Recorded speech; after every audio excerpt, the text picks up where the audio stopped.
তো মানে পয়েন্ট আকারে আমাকে একটু সামারি দেবেন আপনাদের দপ্তরের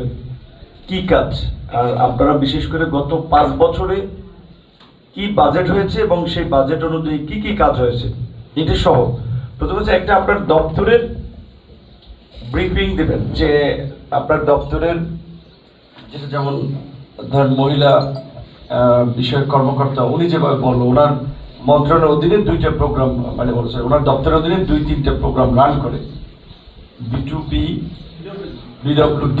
তারপরে আমার যারা প্রেগনেন্ট উইমেন সাপোর্ট করে, তাহলে সেক্ষেত্রে কতজনকে সাপোর্ট দেয়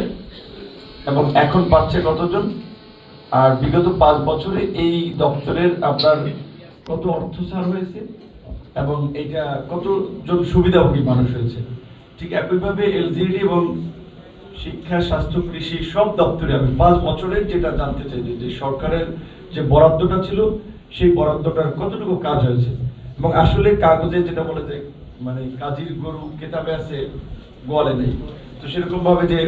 গভর্নমেন্ট যে সুবিধা দিচ্ছে সেই সুবিধা আসলে মানুষ পেয়েছে কিনা সেগুলো একটা জানতে চাই। সেক্ষেত্রে বিগত 5 বছরের প্রতিবেদন আকারে আমাকে আগামী 1 সপ্তাহের মধ্যে আপনারা এটা দিবেন। এবং এখন যে আমাদের বিশেষ করে এলজিডি রিলেটেড হয়তো বেশি যে সমস্ত উন্নয়নমূলক কাজ চলছে, ব্রিজের কথা বললাম কিংবা রাস্তার কথা, সেক্ষেত্রে যারা আপনার এই কাজগুলো ঢিলেঢালা করছে তাদেরকে আপনারা অফিসিয়ালি চিঠি দেবেন, সে চিঠিতে উল্লেখ করে দেবেন যে ইউনো অফিসে আমাদের এমপি মহোদয়ের মত বিনিময় সবাই আমাদের আলোচনা হয়েছে যে এই জনভোগান্তি দূরীকরণের ক্ষেত্রে আপনাদের কাজের অগ্রগতি না হলে আমরা বাতিল করতে বাধ্য হব। এদের চিঠিতে উল্লেখ করে দেবেন, যেন পরবর্তীতে যদি কেউ কেসও করে যেন আমরা আদালতে ইউজ করতে পারি যে আমরা মিটিং এটা আলোচনা করছি, তাদের ওয়ার্নিং দেওয়া হয়েছে, তারা শুধরায় নেই। দ্বিতীয়ত হচ্ছে এই কাজের এখানে আপনার ওই যে পানি সম্পদ বিভাগের যারা আছেন, আমাদের এখানে তো 3-4টা বড় বড় প্রজেক্ট চলতেছে, উলানিয়া থেকে অবদার কাজ, তারপরে গলাচিপাড় এই যে পৌরসভার, এটাও তো আপনাদের অধীনে। এই কাজের মান আপনারা ভালোভাবে যাচাই করবেন, অথবা যদি মান খারাপ হয় তাহলে ঠিকাদার তো ফাঁসবে, সাথে আপনারাও ফাঁসবেন। কারণ হচ্ছে যে মান খারাপ হয় আপনাদের তো তদারকি করার দায়িত্ব, তো আপনারা যদি তদারকি না করেন তার মানে তাহলে আপনারা এখান থেকে বেনিফিট দিচ্ছেন, যে কারণে আপনারা এটা তদারকি করছেন না। যেটা একজন বললো যে আপনার রাস্তার ক্ষেত্রে ইটের কোয়ালিটি খুব লো,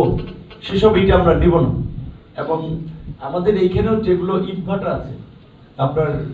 কিছু কিছু জায়গা আছে আবাসিক এলাকার আপনার মধ্যে ইট ভাটা, খড় টড় দিয়ে ইট পোড়াইয়া এই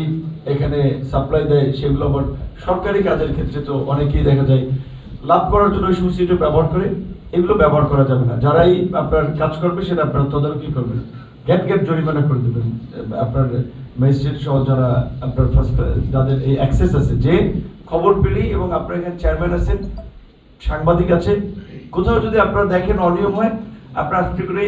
সংশ্লিষ্ট দপ্তরের প্রধান বা ইউনোকে একটা মেসেজ দিয়ে দেবেন যে এখানে আসেন, আপনি আপনাদের ধরতে পারবেন।